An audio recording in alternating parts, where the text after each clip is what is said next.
La Carlota es una de las ciudades más antiguas de la provincia. Formó parte de la línea de fortines que combatía al indio, conocida en ese entonces como el Sauce. Debe su nombre al rey Carlos IV de España, quien en 1797 la declaró Villa Real de la Carlota. Para mediados del siglo XIX, la mayoría de la población que habitaba en este lugar eran criollos e inmigrantes de españoles. 2/3 de siglo tuvieron que esperar las mujeres para poder tener educación formal. En 1891, un hecho causa la revolución en la villa. Llega el ferrocarril. Con el tren, la Carlota crece hacia el sur, naciendo el barrio central argentino. Había una sola calle que unía el centro con este apartado barrio, al que apodaban Chaco, por su lejanía. Se decía que era como ir al Chaco.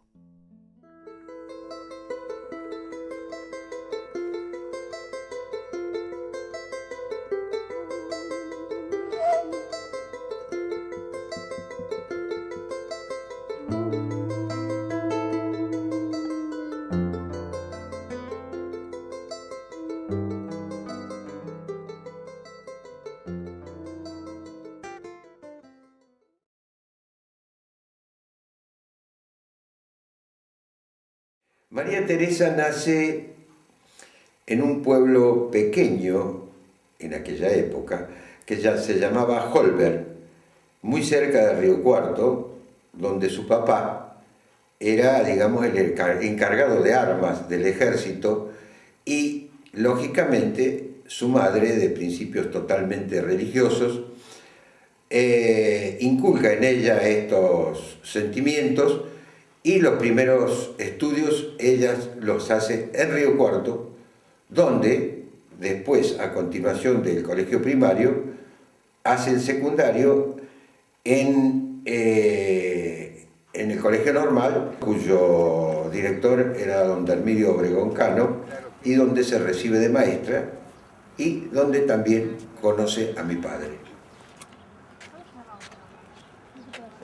En la Inspección Nacional de Escuelas, cuando le dan la orden de fundar la escuela en La Carlota, justamente le dicen de que va a ser un honor para ella, que iba a ser una de las primeras mujeres que iba a fundar una escuela en Córdoba.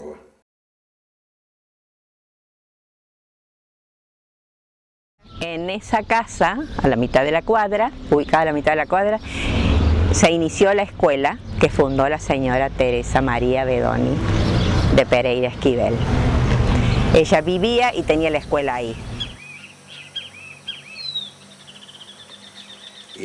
La primera escuela que funda mi madre es la Escuela Nacional número 159, que ella viene con 19 años a fundarla a La Carlota.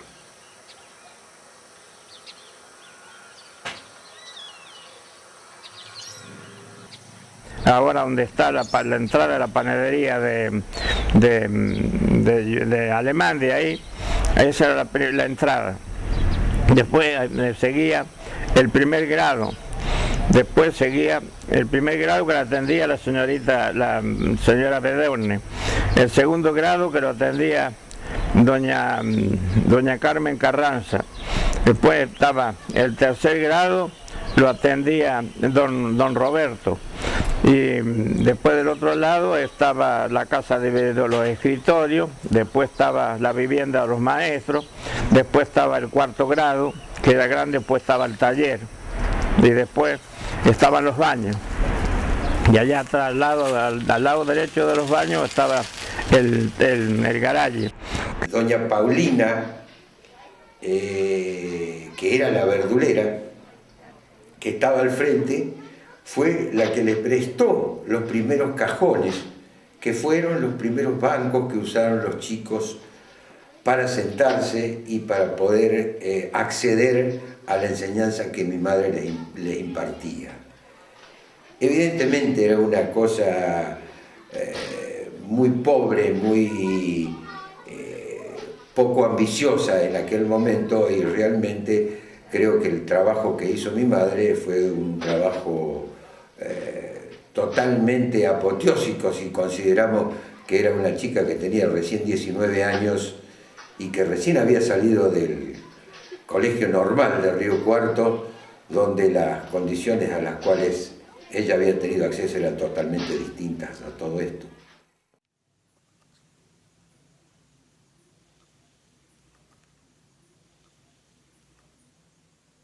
A la siguiente noche de instalarnos con mi madre, comenzaron las mortificaciones. La hostigación de alguien que veía con malos ojos la instalación de la escuela. A medianoche nos despertaron unos ruidos terribles en el techo. Eran cascotazos fuertísimos. Se notaba que eran grandes pedazos de ladrillos que en esa casa vacía retumbaban terroríficamente. Mi madre y yo, sentadas en la cama, con la débil luz de una vela, escuchábamos aterrorizadas los golpes. Luego fueron empujones a la puerta de entrada y a las ventanas, corridas por la vereda del frente. Un ruido más débil, algo que se apoyaba sobre la pared como si la pintaran. Luego el silencio, la calma. Todo esto duró 2 horas. Eran cerca de las 3 de la mañana cuando cesaron los ruidos. Quedó todo tranquilo.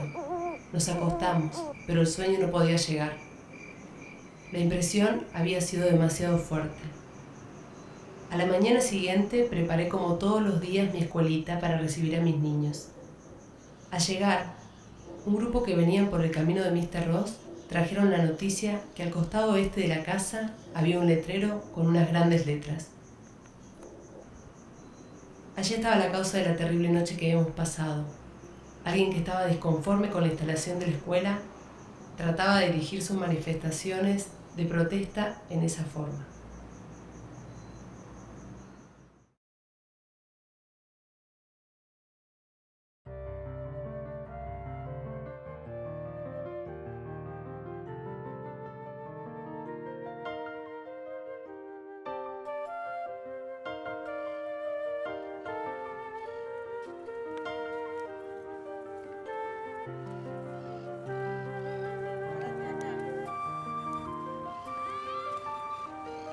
Fíjate que ahí hay un error, vamos a tratar de pararnos donde no está el error. No, ya lo arreglaron. No, Bedoni acá se escribe con 2 N, pero allá está escrito con una sola N.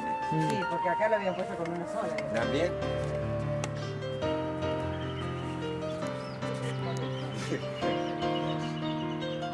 ¿Y cómo es? ¿Con una N o con 2 N? Con 2 N, Bedoni con dupia N. ¿Y con una D o 2 D? Con una sola D. Una sola D. Con una sola D.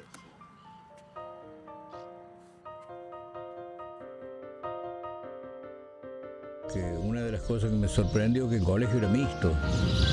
Entonces yo estaba acostumbrado que en el centro los varones casi miramos distinto a las nenas que iban o las chicas que iban a la escuela de mujeres, ¿no es cierto? La Marita Sánchez de Thompson. Pero acá estábamos todos juntos y realmente comprendí con el tiempo la amistad, ¿no es cierto?, del compañerismo, ¿no es cierto?, que aunque éramos chicos, pero sin distinción de sexo ni nada, éramos todos iguales. Porque ella veía más allá, ella quería que fueran la ayuda en su hogar, que los chicos fueran una ayuda y que supieran vivir dignamente con lo que aprendían a hacer.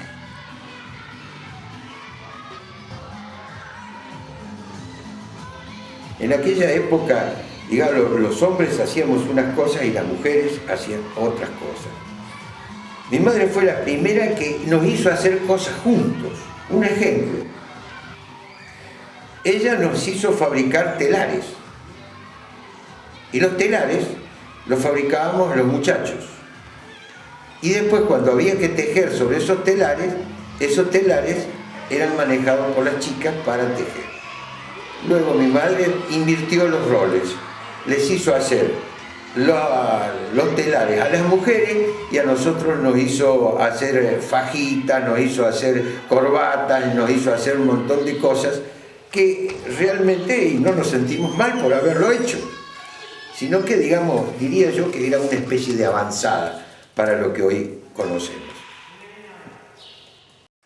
Y en esta escuela se tiene en cuenta algo que la señora María Teresa Bedoni siempre promulgó o propuso, la diversidad de los niños.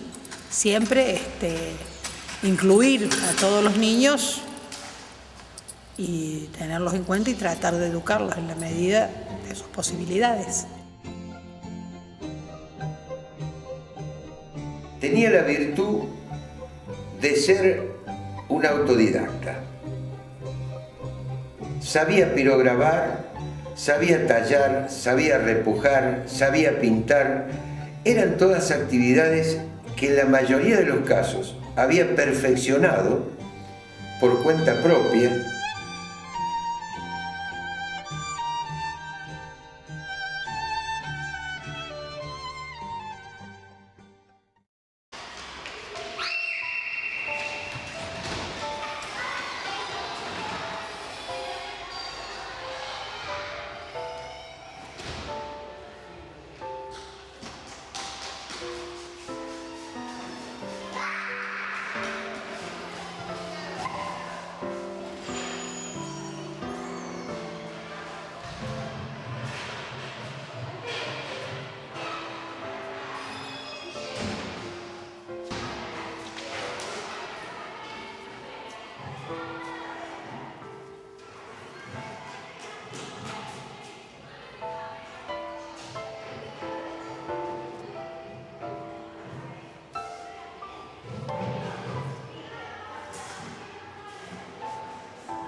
El Club Unión y Juventud era una creación de ella que había hecho con las madres, las tías, las abuelas de los chicos de la escuela, que se juntaban por la noche a coser, a bordar, a hacer platos, hacían ferias de platos, con los cuales conseguían fondos, y con esos fondos en la Plaza Italia de aquel momento hicieron una pista multiuso que permitía jugar al tenis, que permitía jugar al básquet, que servía como pista de baile. Es decir, ya sobrepasó la actividad pura y exclusivamente de la escuela, y ni siquiera de una cooperadora, porque normalmente la cooperadora trabaja para la escuela. Acá ya estábamos en otra función, que era una función más abierta, más explayada, más grande.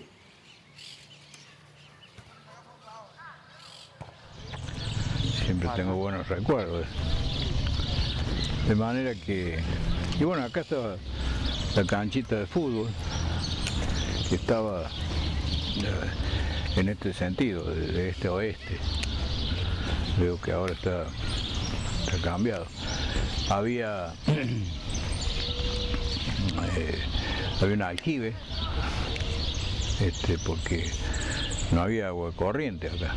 Entonces había un aljibe y que estaba ahí acá en Sacado, por ejemplo, los baños estaban adelante, pero era una batería de baños y bueno, esto fue modificado, por supuesto, porque hay más aulas, han tenido que hacer el comedor, ¿no es cierto?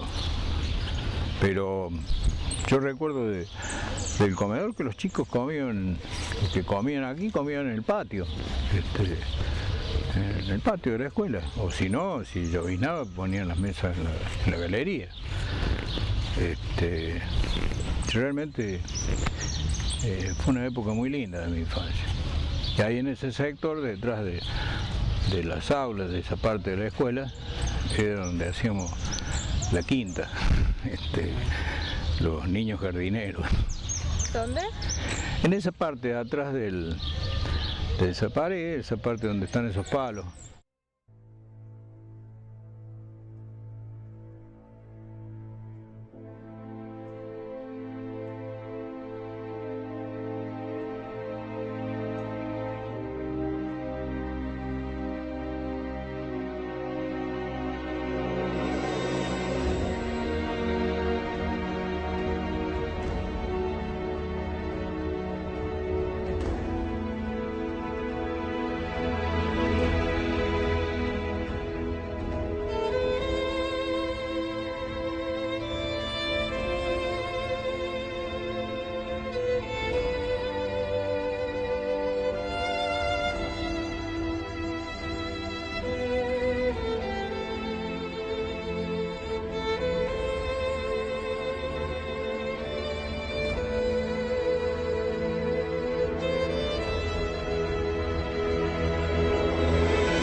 Yo tengo más recuerdos de cuando ella estaba en la academia. Yo cuando estaba ella en el colegio era muy chica, yo tenía 4 años y mi hermano tenía 6 años más o menos.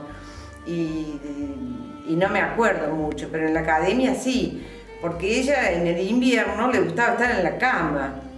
Y estaba rodeada toda la habitación de alumnos. Entonces yo iba y me acostaba al lado de ella. Era como, para mi abuela era como un chiche, porque era la primera nieta, o sea, estaba mi hermana, pero yo era la primera nieta.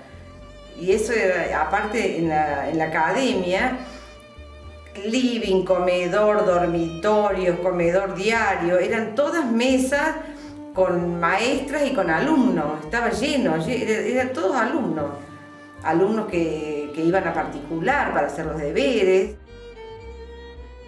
Las academias Pereira Esquivel eran unas academias un poco especiales, porque no solamente se preparaban alumnos con algunas deficiencias dentro de las materias normales del colegio, sino hasta se enseñaban a chicos minusválidos. A la altura en que se desarrollaron estas actividades, digamos, la mujer en sí se había emancipado más, no solamente a nivel de las academias María Teresa, sino que en todos los campos las mujeres habían tenido actuaciones que las permitía igualarse con el hombre, lo cual prácticamente no existían diferencias,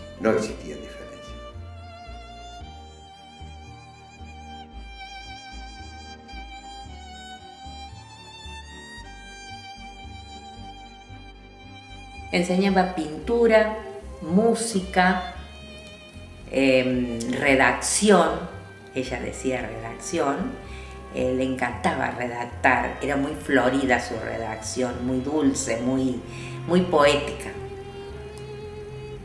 Y no sé qué otra. Y bueno, si alguien le pedía que le enseñara alguna otra cosa, también lo hacía, por ejemplo, a tejer, a bordar, a hacer las propias manualidades que se necesitaban en la casa.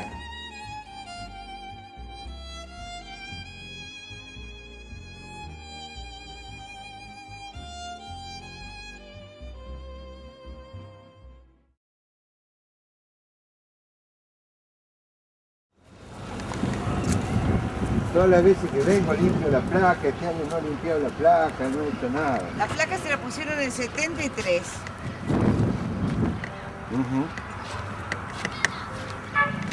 Lo cual quiere decir que mi madre debe haber fallecido en el 72 o en el 71. Creo que hace como un año. No, las pinta con... No te molestes porque... Hasta toda tarde. Sí, ya me voy a venir otro día con más tiempo, la voy a limpiar todo. Y allá vivían los abuelos.